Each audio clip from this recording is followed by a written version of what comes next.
नमस्कार, आप देख रहे हैं न्यूज़ स्पॉट इंडिया और मैं हूं आपके साथ नवाब चौधरी। 21 सितंबर को यूके ट्रिपल एससी का एग्ज़ाम हुआ था और एग्ज़ाम ख़त्म होने से पहले ही 3 पन्ने एग्ज़ाम सेंटर से बाहर आकर सोशल मीडिया पर वायरल हो चुके थे। अब आपको बताते हैं कि ये पन्ने कैसे वायरल हुए हैं और अब क्या दोबारा से एग्ज़ाम होगा, इस पर पूरी जानकारी हम आपको देंगे, तो आखिर तक ज़रूर देखिएगा। दरअसल ऐसा हुआ कि जब एग्ज़ाम हुआ तो वहाँ से कुछ पन्ने बाहर गए और वो कुछ पन्ने गए असिस्टेंट प्रोफेसर के पास, जिसने सोल्व करके वापस उसी नंबर पर भेज दिए जिस नंबर से वो आए थे।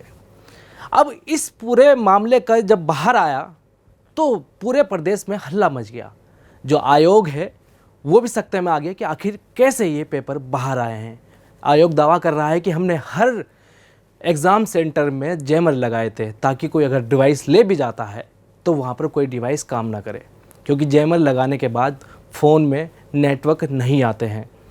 तो अब जो जैमर वाली कहानी है उस पर सवाल खड़े हो रहे हैं कि क्या वाकई में जो जैमर लगाए गए थे वो सही काम कर रहे थे या नहीं कर रहे थे। आखिर इतनी बड़ी चूक कैसे हुई, आखिर सिस्टम में लीक कहाँ था, कहाँ से सिस्टम ने लीक हुआ है।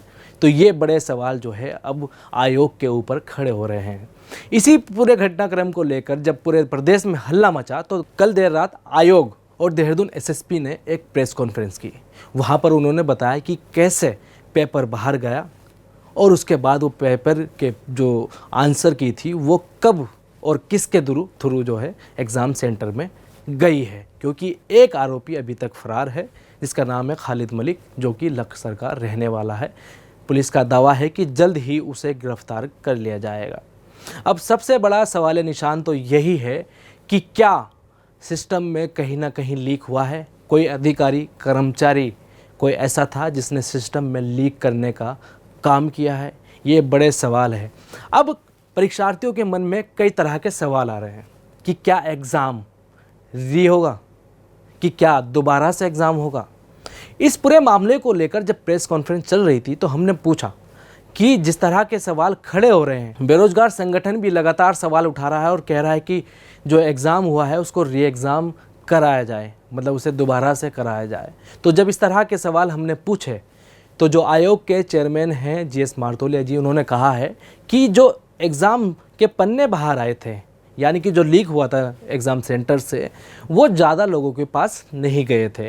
वो एक जो खालिद मलिक है उसने अपनी बहन को भेजे और वहाँ से एक असिस्टेंट प्रोफेसर के पास गए और वहाँ से फिर वापस वो बहन के पास आए। और वो खालिद मलिक के पास गए या नहीं गई वो जांच का विषय है, जब वो गिरफ्तार होगा तो तब पता चलेगा।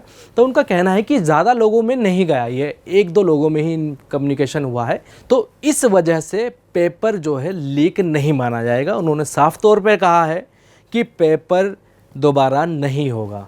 तो जिन परीक्षार्थियों के मन में भ्रम है कि क्या दोबारा से री एग्ज़ाम होगा यूके ट्रिपल एससी का, तो हम उन्हें बता देना चाहते हैं कि आयोग ने अभी तक अपनी दी जानकारी में बताया कि दोबारा से एग्ज़ाम नहीं होगा। जो एग्ज़ाम हो गया है उसको ही रहने दिया जाएगा। यानी कि उनका साफ तौर पर कहना है कि ज़्यादा लोगों के पास वो जब पेपर नहीं गया तो इसके बाद दोबारा एग्ज़ाम कराने का कोई औचित्य है ही नहीं।